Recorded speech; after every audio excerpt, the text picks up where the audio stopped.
রাত তখন গভীর। মদিনার আকাশে নীরবতা, চারদিকে ভয়ের ছায়া।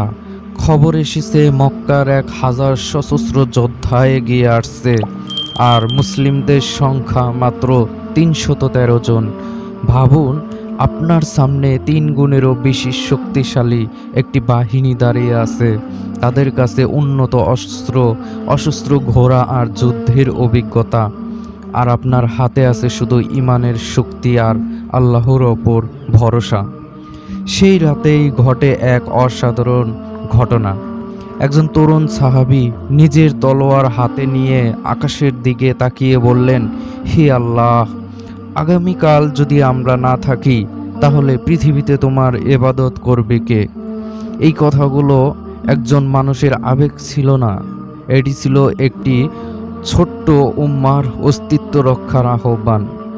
অন্যদিকে মক্কার নেতারা নিশ্চিত ছিল যে আগামী সূর্য উদয়ের পর মুসলিমদের আর কোনো অস্তিত্ব থাকবে না। কিন্তু তারা জানতো না, ইতিহাসের সবচেয়ে গুরুত্বপূর্ণ যুদ্ধগুলোর একটি তাদের জন্য অপেক্ষা করছে। ভোর হলো, বদরের ময়দানে 2 বাহিনী মুখোমুখি দাঁড়ালেন। এক পাশে 1000 যোদ্ধা, অন্য পাশে 313 জন ঈমানদার মানুষ।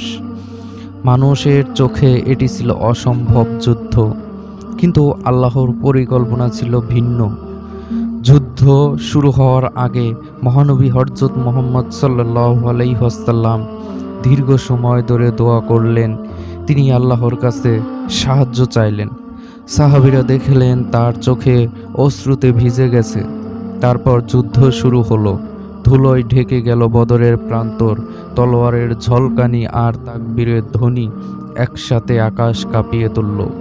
এমন সময় অনেক সাহাবী পরে বর্ণনা করেন, তারা যুদ্ধের সময় সাহায্য অনুভব করেছিলেন যা মানুষের শক্তির বাহিরে ছিল। এক সময় মক্কার বিশাল বাহিনী ভেঙে পড়তে শুরু করলো। যারা বিজয়ের গর্ভ নিয়ে এসেছিল তারা পরাজয়ের ভয়ে পালাতে লাগলো। সূর্য যখন পশ্চিমে হেলতে শুরু করলো তখন ইতিহাস বদলে গেল। মাত্র 313 জন মুসলমান 1000 সৈন্যকে পরাজিত করে এটি শুধু একটি যুদ্ধের বিজয় ছিল না, এটি ছিল সত্যের উপর বিশ্বাস, ধৈর্য এবং আল্লাহর সাহায্যের এক জীবন্ত প্রমাণ।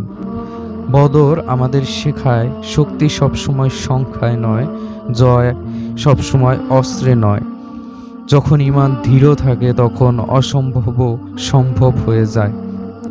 আর সেই কারণেই 1400 বছরেরও বেশি সময় পর আজও বদরের যুদ্ধ শুধু ইতিহাস নয়, এটি সাহস, ত্যাগ এবং আল্লাহর উপর ভরসার এক অমর শিক্ষা হয়ে রয়েছে।